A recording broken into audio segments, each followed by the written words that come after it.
Hello friends, नमस्कार। कैसे हैं आप सब। आज हम बात करेंगे टीनेजर्स में होने वाली मेंटल हेल्थ प्रॉब्लम्स के बारे में। हम सभी फिजिकल हेल्थ प्रॉब्लम्स के बारे में तो बात कर लेते हैं, लेकिन मेंटल हेल्थ प्रॉब्लम्स के बारे में हम बात करना पसंद नहीं करते हैं। WHO के अकॉर्डिंग 10 से 20% टीनेजर्स मेंटल हेल्थ प्रॉब्लम का सामना कर रहे होते हैं। 3 इयर्स से लेकर 17 इयर्स की एज तक बच्चे जिस डिप्रेशन का सामना करते हैं उसे ADHD कहते हैं, यानी attention deficit hyper activity disorder. ये बिहेवियर और पर्सनैलिटी से कनेक्टेड डिसऑर्डर होते हैं। इन्हें एंजाइटी, डिप्रेशन, ऑटिज्म भी कहते हैं या फिर ऑटिज्म स्पेक्ट्रम डिसऑर्डर कहते हैं। CDC यानी centre for disease control and prevention के अकॉर्डिंग टीनेजर्स में मेंटल हेल्थ प्रॉब्लम्स के जो टॉप रीजंस होते हैं, आज हम उन्हीं के बारे में बात करेंगे। अगर समय रहते टीनेजर्स की इन प्रॉब्लम्स को नोटिस कर लिया जाए तो बहुत आसानी से उन्हें इससे बाहर लाया जा सकता है, लेकिन अगर इन पर ध्यान ना दिया जाए तो ये होल लाइफ मेंटल इलनेस की फॉर्म में उनके साथ रहती हैं। टीनेजर्स में मेंटल हेल्थ डिसऑर्डर का जो सबसे बड़ा कारण होता है वो होता है बुलिंग। जनरली बच्चे एक दूसरे के साथ मजाक करते हैं, एक दूसरे को चिढ़ाते हैं, एक दूसरे को परेशान करते हैं। कभी कभी तो ये सामान्य होता है, लेकिन कभी कभी ये हद से ज्यादा बढ़ जाता है। कुछ बच्चे तो इसका सामना कर लेते हैं, लेकिन बहुत सारे बच्चे ऐसे होते हैं जो इसका सामना नहीं कर पाते हैं। वो बहुत दुखी रहने लगते हैं, वो डरे डरे से रहते हैं, वो एकांत में रहना पसंद करने लगते हैं और अपनी ये प्रॉब्लम वो किसी से शेयर भी नहीं कर पाते हैं। ऐसे में टीचर्स, पेरेंट्स और गार्जियन बच्चों की इस प्रॉब्लम को नोटिस करें, उनसे बात करें और उसे दूर करने की कोशिश करें, अदरवाइज ये लाइफ में उनको परेशान करेगी।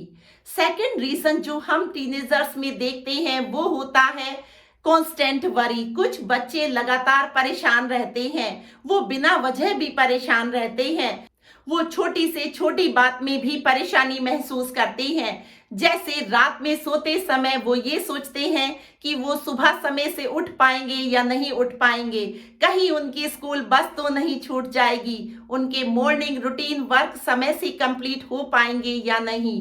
उन्हें डर रहता है कि उन्होंने जो होमवर्क किया है टीचर्स उसे काट तो नहीं देंगी, या फिर उन्होंने जो याद किया है एग्जाम समय में उन्हें वो याद रहेगा या फिर नहीं रहेगा। उन्हें ये भी डर लगा रहता है कि कहीं वो एग्जाम से पहले बीमार तो नहीं हो जाएंगे।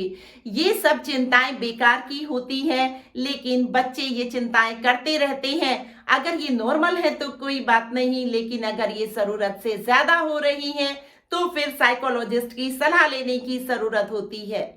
टीनेजर्स में प्रॉब्लम का एक बहुत बड़ा कारण होता है फिजिकल अपीयरेंस। जैसे जैसे बच्चे बड़े होते हैं वो अपनी फिजिकल अपीयरेंस को नोटिस करने लगते हैं। उन्हें लगता है कि वो बहुत अधिक आकर्षक हैं, जबकि कुछ बच्चे ऐसे होते हैं जिन्हें लगने लगता है कि वो फिजिकली बहुत अट्रैक्टिव नहीं है। उन्हें लगता है उनमें तो सिर्फ कमियां ही हैं, वो सिर्फ अपनी कमियों को ही गिनते रहते हैं। इसे इंफीरियोरिटी कॉम्प्लेक्स कहते हैं। ये सही नहीं होता है। इसी तरह जो बच्चे खुद को बहुत अधिक अट्रैक्टिव मानने लगते हैं, उन्हें लगता है कि वो तो सबसे ज्यादा आकर्षक हैं। ये सुपीरियरिटी कॉम्प्लेक्स होता है, ये भी ठीक नहीं होता है। हम सबकी शारीरिक बनावट एक दूसरे से बिल्कुल अलग होती है। हम रूप, रंग और हाइट में एक दूसरे से अलग होते हैं। हम सबकी अपनी कमियां होती हैं और अपनी खूबियां होती हैं। इसलिए इस सब को लेकर परेशान होने की जरूरत नहीं होती है, लेकिन बच्चे ऐसा नहीं समझते हैं और वो डिप्रेशन की तरफ जाने लगते हैं। ऐसे में जरूरत है बच्चों की इस मेंटल हेल्थ की जानकारी हमें होनी चाहिए और फिर हम उनका ध्यान उनकी खूबियों की तरफ फोकस करें। बच्चों में एक और प्रॉब्लम देखने को मिलती है, वो होती है कोई प्रीवियस डिप्रेशन, यानी पहले से ही कोई डिप्रेशन बच्चे में तो नहीं है। कुछ बच्चों के घर में ऐसा माहौल होता है जो उन्हें परेशानी देता है। जैसे कई बार पेरेंट्स आपस में बहुत अधिक झगड़ते हैं, वो एक दूसरे पर आरोप लगा रहे होते हैं, वो एक दूसरे के साथ खराब व्यवहार करते हैं। ऐसे में बच्चे बहुत डर जाते हैं, उन्हें डर लगा रहता है कि पेरेंट्स एक दूसरे को नुकसान तो नहीं पहुंचा देंगे या फिर वो उस बच्चे को तो नुकसान नहीं पहुंचा देंगे। कुछ घरों में बहन भाई भी आपस में बहुत अधिक झगड़ते हैं। ऐसे में कुछ बच्चे डिप्रेशन की तरफ चले जाते हैं। यदि घर में खराब माहौल हो तो इसका प्रभाव बच्चों पर तो पड़ता ही है और उनकी मेंटल हेल्थ खराब होने लगती है। तो जरूरत है घर में एक अच्छा माहौल बनाने की। अगर घर के सदस्यों को एक दूसरे से कोई प्रॉब्लम है भी तो वो उसके बारे में बैठकर शांति से बात करें। अदरवाइज बच्चों की मेंटल हेल्थ पर इसका बहुत नेगेटिव इफेक्ट पड़ता है और कुछ बच्चे तो होल लाइफ इससे बाहर नहीं आ पाते हैं और मेंटल इलनेस का सामना करते हैं। एक और समस्या जो बच्चे फेस करते हैं वो होती है कि बच्चे स्कूल में एकेडमिक बहुत अच्छा नहीं कर पाते हैं। कुछ बच्चे तो बहुत अच्छा परफॉर्म करते हैं लेकिन कुछ बच्चे सामान्य परफॉर्म करते हैं और कुछ तो खराब परफॉर्मेंस देते हैं। लेकिन ऐसे में हमें सबसे एक जैसे रिजल्ट की उम्मीद नहीं करनी चाहिए। हम सबकी अपनी एबिलिटी होती है और सबकी एबिलिटी अलग अलग होती है। कुछ बच्चे जो अच्छा परफॉर्म करते हैं घर में भी और टीचर्स भी केवल उन्हीं को मोटिवेट करते हैं, उन्हीं को इम्पोर्टेंस देते हैं। ऐसे में जो बच्चे सामान्य होते हैं वो डिप्रेशन में जाने लगते हैं। उन्हें बार बार प्रेशराइज किया जाता है घर में भी और टीचर के द्वारा भी, जिससे उनकी परफॉर्मेंस और अधिक खराब होने लगती है। वो सेल्फ कॉन्फिडेंस खो देते हैं, वो चुप रहने लगते हैं, वो किसी से बात नहीं करते हैं। ऐसे में उनकी मेंटल हेल्थ बिगड़ जाती है। तो जरूरत है कि बच्चे की एबिलिटी को जानकर ही उससे किसी रिजल्ट की उम्मीद की जाए। इसे हम एक स्टोरी से भी समझ सकते हैं। यदि हम किसी एलिफेंट को यानी हाथी को किसी पेड़ पर चढ़ने के लिए कहें तो वो ऐसा नहीं कर पाएगा, जबकि हम किसी मंकी को ऐसा करने के लिए कहें तो वो तुरंत ही उस पेड़ पर चढ़ जाएगा। इस मंकी को यदि हम स्विमिंग करने के लिए कहें तो ये ऐसा नहीं कर पाएगा, जबकि कोई भी फिश आसानी से स्विमिंग कर लेगी। तो हर बच्चे को उसकी एबिलिटी के अकॉर्डिंग ही परफॉर्मेंस करने के लिए प्रेरित करें, ना कि उस पर एक्स्ट्रा प्रेशर बनाया जाए। कई बार एक्स्ट्रा प्रेशर ये बच्चे झेल नहीं पाते हैं और मेंटल डिसऑर्डर की तरफ चले जाते हैं। डिप्रेशन की तरफ जो बच्चे चले जाते हैं वो केयरलेस हो जाते हैं, वो अपनी हेल्थ का ध्यान भी नहीं रखते हैं, वो छोटी से छोटी बात भी भूल जाते हैं और अपने डेली रूटीन वर्क भी नहीं कर पाते हैं, वो भी उन्हें बहुत मुश्किल लगते हैं।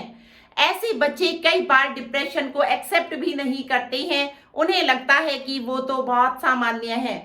ऐसे में यदि उनसे बात की जाए तो वो अपनी स्टोरी ही बताने लगते हैं और ये स्टोरी वो बार बार बताते हैं, वो एक ही बात को कई कई बार रिपीट करने लगते हैं। ऐसे में जरूरत है कि धैर्य से उनकी बात को सुना जाए और उनकी सिचुएशन से एग्री भी किया जाए, तभी वो आपकी बात सुनेंगे और अपनी बात आपसे कहेंगे भी। ऐसे बच्चे सिर्फ नेगेटिव बातें ही करते हैं, वो बैड लक की बातें करते हैं, वो मॉर्निंग टाइम से लेकर बेड टाइम तक सिर्फ नेगेटिव बातें करते हैं। जरूरत है ऐसे बच्चों को लाइफ की पॉजिटिव साइड दिखाने की। अगर ऐसे बच्चों का फोकस उनकी एक भी पॉजिटिव साइड की ओर कर दिया जाए तो वो लाइफ चेंजर हो सकता है। तो ऐसे बच्चों से बात करके उनकी इस प्रॉब्लम को दूर करने की कोशिश करने की जरूरत है। कई बार ये बच्चे पेन भी फील नहीं करते हैं, जबकि इनका करीब ही किसी पेन से गुजर रहा होता है, ये बिल्कुल केयरलेस हो जाते हैं। इसी तरह कई बार ये बहुत ज्यादा पेन की शिकायत करते हैं, इसे साइकोसोमेटिक पेन कहते हैं। ये कहते हैं कि इनके हाथ पैर या फिर सिर में दर्द है, जबकि इनका मेडिकल चेकअप कराने पर ये सामान्य होते हैं। ऐसे बच्चों को लगता है कि वो सोचकर ही सारी प्रॉब्लम का सॉल्यूशन निकाल लेंगे। वो सोचते रहते हैं, पहले एक विचार उनके दिमाग में आता है, फिर दूसरा और तीसरा, इस तरह से वो विचारों के दलदल में फंस जाते हैं। वो कोई भी एक्शन नहीं करते हैं और ये उन्हें और मेंटल इलनेस की तरफ लेकर चला जाता है।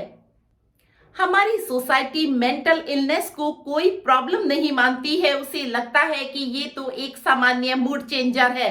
या फिर ये एक वीकनेस है, जबकि डिप्रेशन एक सीरियस मेडिकल कंडीशन है जिसमें इमोशनल और फिजिकल डिसऑर्डर्स होते हैं। तो जरूरत है कि इसे पहचाना जाए और समय पर ही दूर करा जाए।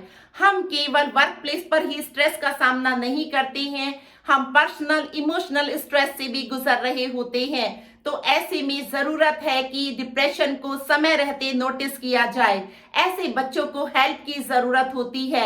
ऐसे बच्चों को सही समय पर हेल्प दी जाए और उनकी समस्या को सुनकर दूर किया जाए, और जरूरत हो तो ऐसे में साइकोलॉजिस्ट की हेल्प भी लेनी चाहिए। आशा करती हूँ अब आप अपने आसपास जो छोटे बच्चे होंगे, टीनेजर्स होंगे, उनकी मेंटल हेल्थ को नोटिस करेंगे और उसे दूर करने का प्रयास करेंगे। बेटर लाइफ के लिए हम मिलकर प्रयास करेंगे और इस सफर में आप मेरे साथ रहिएगा। बहुत बहुत धन्यवाद। Thank you very much.